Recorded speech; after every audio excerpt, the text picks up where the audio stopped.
sa ano kanina. Bago tumawid ng ano, yung gasoline station, walang gasolina. Walang? Wala na ako yung gasolina. Naubusan kayo? Hindi na kayo nakaabot o umabot naman? Sa RP lang, kung may gasoline station. Ah, Sakto, wala. kinukwento ni Jowa guys. Pagdatid niya sa anak niya. Buti naman, naubusan sila ng gasolina sa malapit na ng gasolinahan. Naubusan sila ng gasolina ng anak niya. Paghatid sa kanyang, sa aming anak.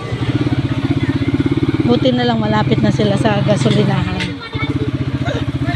Normal talaga minsan nangyayari yan. Sa lahat ng mga motorista. Nangyayari yan, natural yan. Importante, hindi malayo, malapit na sila sa gasolinahan.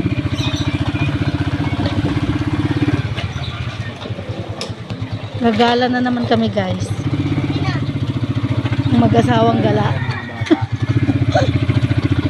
Mag-asawang gala guys. Hindi, mayroon tayong importante yung ating lakad. Then magpapa-update ako ng ng aking mga reseta. Kasi requirements yun. Sa lakad ko sa Biyernes, requirements sa DSWD.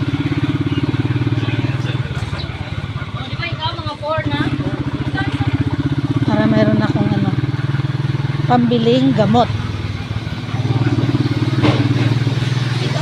Meron naman sana nagbibigay ng libreng gamot. Kaso, ni isa sa mga reseta ko, 6 yun na reseta sa akin. Ni isa, wala man lang libre. Walang libre. Walang available na ganun na mga pangalan ng gamot sa nireseta sa akin. Kaya ang saklap.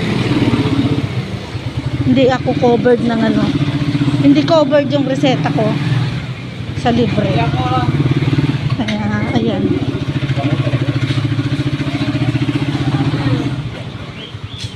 Magtitiis talaga tayong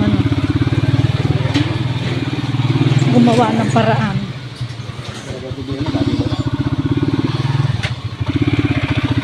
Wala eh.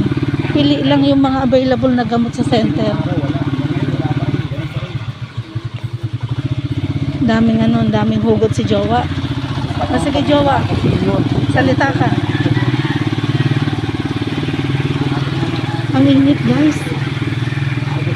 Dati may dati may takip na ba yun, yung plastic yung helmet na ginagamit ko. Eh di ba umuwi kaming bundok. Ang ingay niya sa ulo ko. Akala ko lang yung maingay. Yung pala, natanggal na yung tornilyo nung plastic na harang nitong helmet. Kaya nag-iisa na lang pala yung nakakabit. Eh asa na ba yung tornilyo nung plastic ng helmet na to? Tayo nawala na rin. Bibilihan pa ng isang tornilyo para makabit yung niya. Meron sanang protection sa araw. Kaso noo agad. Yan po. Naarawan tuloy. Noo agad yung naarawan.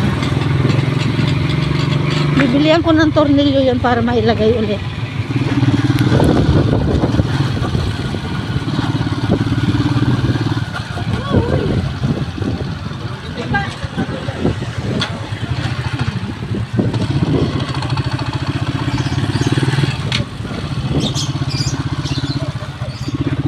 Punta kaming hospital.